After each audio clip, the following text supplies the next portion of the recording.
de Paris. Pas l'histoire de Paris que vous avez l'habitude de voir dans les livres. Non, non, moi je vais vous raconter l'histoire du Paris populaire, le vrai, celui qui a été vécu par le peuple, les ouvriers, quoi, les petites gens. Alors pour en faire ce que faisaient les étudiants à l'époque, je vais vous montrer déjà ce que c'était le chapeau des étudiants de l'époque, ce qu'on appelait la faluche.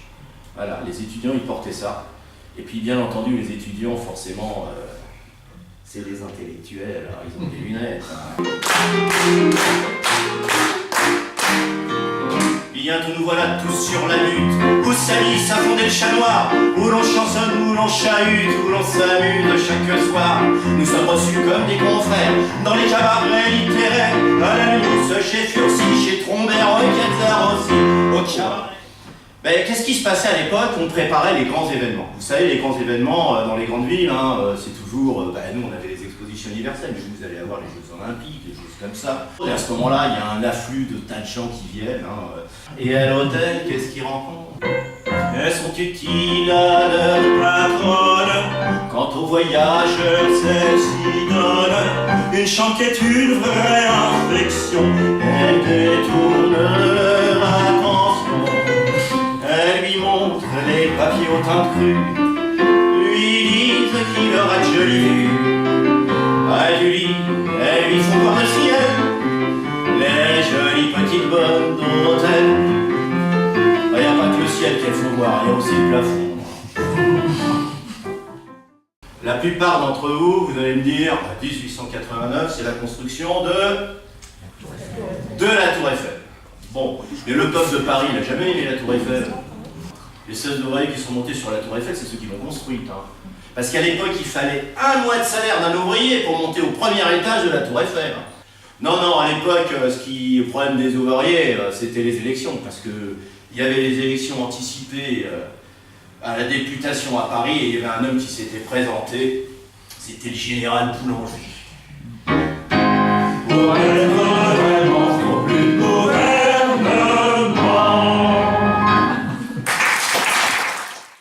Alors, le grand problème de Paris à l'époque, c'est les transports en commun. Moi, je voyage en voiture aussi pour mieux ménager ma chaussure. Pour me balader, j'ai choisi l'omnibus de la préfecture. Ouais, c'est le fourgon cellulaire.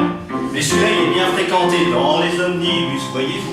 On y voit toute espèce de monde. Alors, à l'époque, dans les quartiers de Paris, il y avait du développement immobilier. Alors, il y en avait pas mal du côté de Notre-Dame de Lorette. Alors, on appelait de temps en temps les jeunes filles qui cherchaient l'aventure là-bas les Lorettes. Et de temps en temps, on les appelait aussi les Grisettes. C'est parce qu'on payait les filles à l'époque, hein, les jeunes filles qui n'avaient pas de travail, on les payait pour occuper les appartements vides qui venaient d'être faits, pour essuyer les plâtres. Le plâtre, c'est gris, donc c'est les Grisettes. Voyons qu'elle dégrafe sa chemise, en avenant rouge, comme une cerise.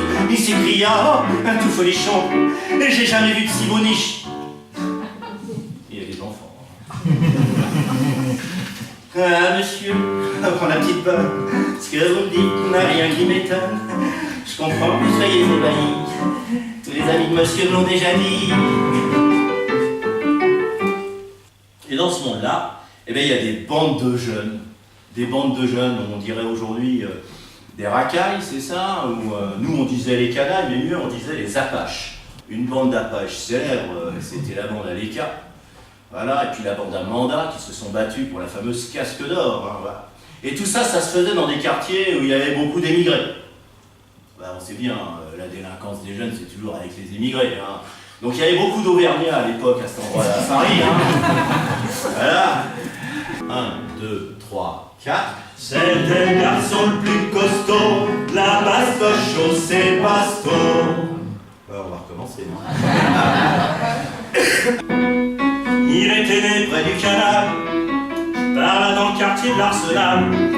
Sa maman qui avait pas de mari l'appelait son petit Henri, mais on l'appelait la filoche à la bastoche. 1, 2, 3, 4. C'est le garçon le plus costaud, la bastoche au sébasto.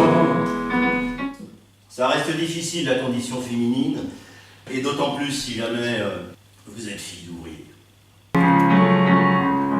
Fleur des fortifs, ça s'étiole quand c'est giron, dans un guet-apens, ça se viole.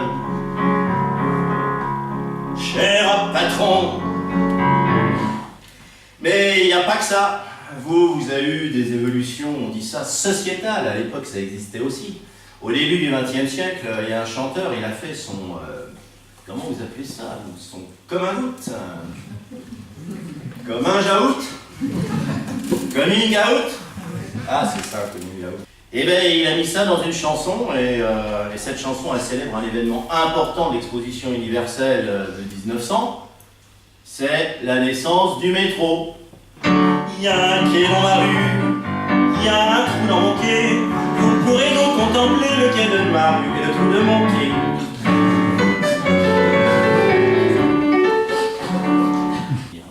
Alors dans Paris, ils avaient fait un truc très spécial pour éviter d'encombrer les voies avec les tramways. Dans Paris, il y avait une seule voie. Et au moment où il y avait les stations, là il y avait deux voies parce que le tramway pouvait se ranger comme ça, pour laisser passer l'autre. Ce qui fait que s'il se ratait, ça donnait des accidents. Mais quand les tramways s'en vont par deux, ils ont un rendez-vous sérieux. Quand l'un ne vient pas, l'autre attend. Tout comme feraient deux amants. Quand ils se rencontrent, ils se rentrent dedans. Et les voyageurs montrent au firmament. Voilà les tramways parisiens. On va arriver à l'orée de la guerre de 14 et il y a une chanson qui est devenue très célèbre, que vous connaissez tous, Sous les ponts de Paris. Et ce qui est curieux, c'est que la chanson, elle est écrite et chantée en 1913, alors qu'en 1910, on a les plus grandes inondations dans Paris. Sous les ponts de Paris, lorsque descend la nuit, toutes sortes de gueux se faufilent en cachette et sont heureux de trouver une couchette.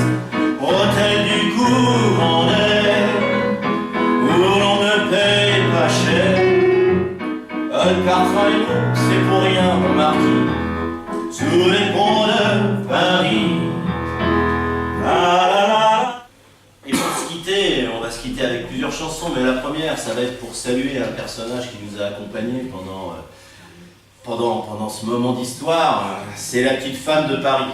Il y a celle qu'on appelait la Lorette, la Grisette, mais elle avait d'autres noms. On parlait de la rôdeuse. La rôdeuse, bon, c'est pas pour vous faire un dessin, mais enfin, c'est les filles qui rôdaient sur les boulevards. Hein. Et puis, on avait les pierreuses. Alors, les pierreuses, c'était, on va dire, les occasionnels qui allaient du côté des fortifications, parce que c'était construit avec des pierres. Voilà. Et puis après, à la fin de la Belle Époque, qui fréquentaient les députés, les sénateurs, les artistes, des gens comme la Goulue, par exemple, qui était la danseuse du Moulin Rouge, on appelait ça les grandes cocottes. Et le summum, c'était quoi les grandes cocottes? Le summum, on l'appelait la grande horizontale. C'est alors un bourgeois qui vous loge, tout en lésinant sur les frais, dans un vieil hôtel du Marais, place des Vaux. Voilà, on a dit au revoir aux petites femmes de Paris. Ce que je vais vous proposer, c'est qu'on va dire au revoir aux gamins de Paris. Et le gamin de Paris, on va lui dire au revoir parce que maintenant le gamin, il a un destin. C'est moi, petit gris, le studio des rues de Paris. Et dans la grande île, d'où que je me faufile, tous les soirs je crie, à demander le petit Paris à monsieur l'homme, l'assassinat de l'archiduc d'Autriche à Sarajevo. Alors après la guerre, qu'est-ce qu'on va faire? On va démonter les fortifications, on va mettre 10 ans à le faire. Et puis le paysage va changer. Et puis tout ce qui est l'environnement, l'univers de nos chansons populaires aussi, va avoir changé. Il n'y a plus de fortification, ni de petits bistrots de barrières. Adieu l'école de toutes les chansons, des jolies chansons de la guerre. Mais d'autres reviendront, héros différents, et disparaîtront. À chacun son temps, il n'y a plus de